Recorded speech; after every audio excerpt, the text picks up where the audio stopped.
اس لیے میرے بھائیوں یاد رکھیں، شیطان کی پہلی کوشش یہ ہوتی ہے کسی کو نماز پڑھنے نہ دے، عمرہ نہ کرنے دے، حج نہ کرنے دے، روزے نہ رکھنے دے۔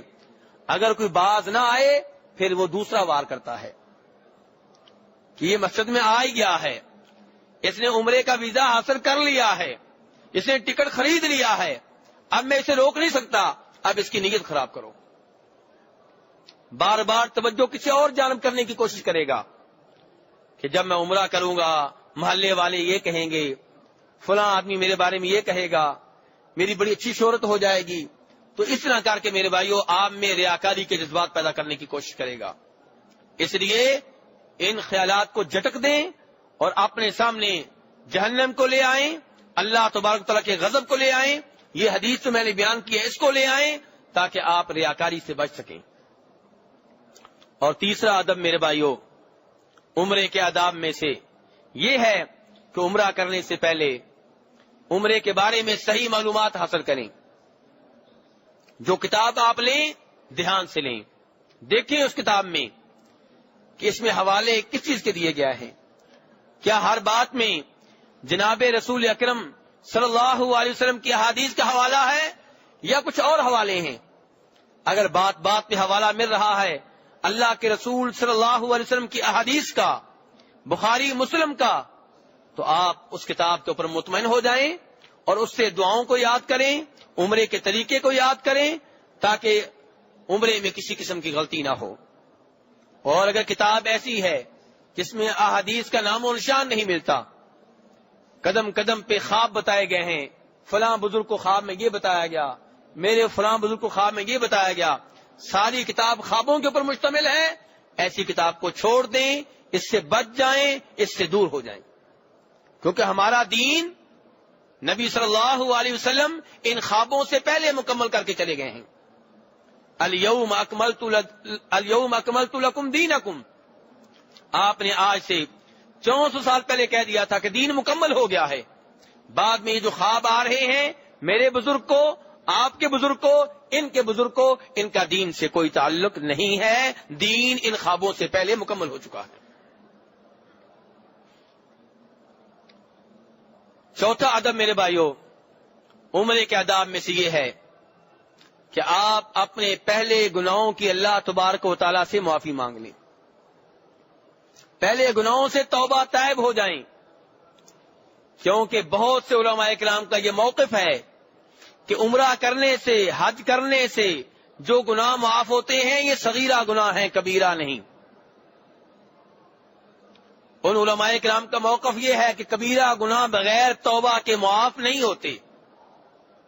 وہ کہتے ہیں کبیرہ گناہ بغیر توبہ کے کیسے معاف ہو جائیں؟ آپ نے اللہ سے وعدہ ہی نہیں کیا کہ میں آئندہ یہ گناہ نہیں کروں گا، آپ ڈٹے ہوئے ہیں، آپ کا یہ پروگرام ہے کہ میں آئندہ بھی یہ گناہ جاری رکھوں گا، تو پھر کیسے آپ کے کبیرہ گناہ معاف ہو جائیں؟ اور توبہ کس چیز کا نام ہے میرے بھائی؟ توبہ کا مطلب یہ ہے کہ جو گناہ آپ نے پہلے کیے ہیں ان کو چھوڑ دیں اور ان گناہوں کے اوپر آپ کو ندامت، پشیمانی ہو، افسوس ہو۔ یہ نہیں کہ آپ فخریہ طور پر ان گناہوں کو بیان کریں، کسی محفل میں بیٹھے ہوں تو آپ کہہ رہے ہوں کسی سے کہ بچ جاؤ میں نے اتنے قتل پہلے کر رکھے ہیں۔ اس کا مطلب یہ ہے کہ آپ کو گناہ کے اوپر ندامت نہیں ہے۔ جس کو گناہ کے اوپر ندامت ہوتی ہے وہ گناہوں کو چھپاتا ہے، ظاہر نہیں کرتا۔ گناہ ظاہر کرنا جرم ہے میرے بھائی۔ نبی صلی اللہ علیہ وسلم ایک حدیث میں فرماتے ہیں کل امتی معافا الا المجاہرین، میری امت کے تمام لوگوں کو معافی مل جائے گی، لیکن ان لوگوں کو معافی نہیں ملے گی جو اعلانیہ گناہ کرتے ہیں، سب کے سامنے گناہ کرتے ہیں، یا اندھیرے میں گناہ کر کے صبح سب کے سامنے بیان کرتے ہیں کہ میں نے یہ گناہ کیا، میں نے رات کو یہ کیا۔ تو توبہ کیا ہے کہ آپ ان کبیرہ گناہوں کو چھوڑ دیں، اور جو کبیرہ گناہ کیے ہیں ان کے اوپر آپ کو ندامت ہو، پشیمانی ہو، افسوس ہو، آپ روتے ہو ان کو یاد کر کے۔ اور تیسرے نمبر پہ یہ کہ پختہ عزم ہو اس بات کا کہ آئندہ میں ان گناہوں کے قریب نہیں جاؤں گا۔ یہ ہے توبہ۔ یا ایھا الذین آمنوا توبوا الی اللہ توبۃ نصوحا، اے ایمان والو اللہ کے سامنے پکی توبہ کرو، سچی توبہ کرو. اور میرے بھائیو، توبہ میں یہ چیز بھی شامل ہے کہ اگر آپ نے کسی بندے کا حق آپ کے ذمے ہے تو وہ حق ادا کریں یا اس سے معافی مانگ لیں. آپ نے کسی کے پلاٹ کے اوپر قبضہ کیا ہوا ہے اور جناب والا عمرے کے لیے آ رہے ہیں. عمرے کا مقصد کیا ہے؟ گناہ معاف ہو جائیں. گناہ کیسے معاف ہوں؟ وہ پلاٹ ابھی تک آپ نے اس کے اوپر قبضہ کیا ہوا ہے.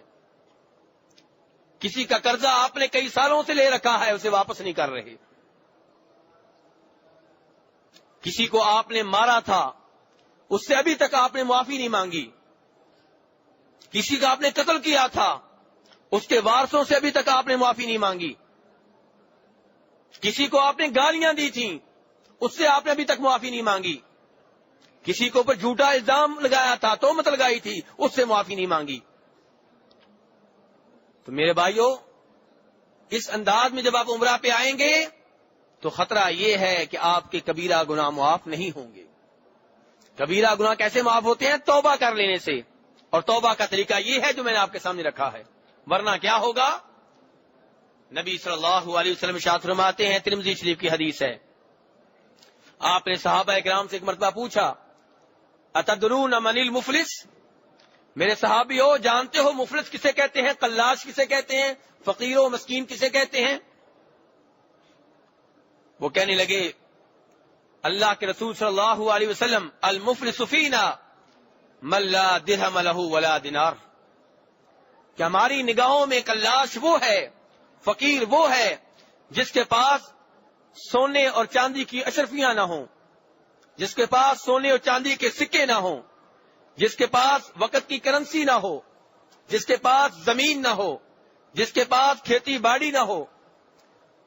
تو نبی صلی اللہ علیہ وسلم نے ارشاد فرمایا، نہیں، قلاش یہ نہیں ہے حقیقی طور پہ. حقیقی فقیر یہ نہیں ہے، حقیقی مفلس یہ نہیں ہے. حقیقی مفلس وہ ہے، حقیقی قلاش وہ ہے جو روز قیامت آئے گا اور اس کے پاس اس کے نامہ اعمال میں بہت سی نمازیں ہوں گی، اس کے نامہ اعمال میں بہت سے حج ہوں گے، اس کے نامہ اعمال میں بہت سے روزے ہوں گے. اس کو بڑا بھروسہ ہوگا ان اعمال کے اوپر. جب اپنے رب کے پاس پہنچے گا تو لوگ بھی پہنچ جائیں گے، جن کے اوپر ظلم کرتا رہا وہ پہنچ جائیں گے. کوئی کہے گا، یا اللہ، اس نے میرے پلاٹ کے اوپر قبضہ کیا ہوا تھا. حکم ہوگا کہ اس پلاٹ کے برابر اس کی نیکیاں لے کے اس کو دے دی جائیں جس کا حقیقتاً پلاٹ تھا. دوسرا کہے گا، یا اللہ، اس نے میرے اوپر الزام لگایا تھا. حکم ہوگا اس الزام کے برابر اس کی نیکیاں لے کے اس کو دے دی جائیں. ایسے ہی دعوے دار آتے رہیں گے، نیکیاں تقسیم کی جاتی رہیں گی، حتیٰ کہ نیکیاں ختم ہو جائیں گی، دعوے دار اب بھی موجود ہوں گے. اب دوسرا مرحلہ شروع ہوگا.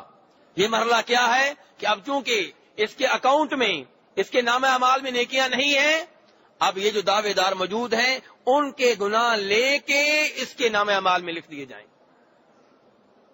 اب گناہ لکھے جا رہے ہیں، حتیٰ کہ اس آدمی کو ان گناہوں کی وجہ سے جو اتنے اعمال لے کے آیا تھا کہ جنت میں جانے کا حقدار تھا، لیکن یہ جو لوگوں کے اوپر ظلم کیے ہوئے تھے ان کی وجہ سے نتیجہ کیا نکلا ہے؟ اب اسے جہنم کی آگ میں پھینک دیا جائے گا.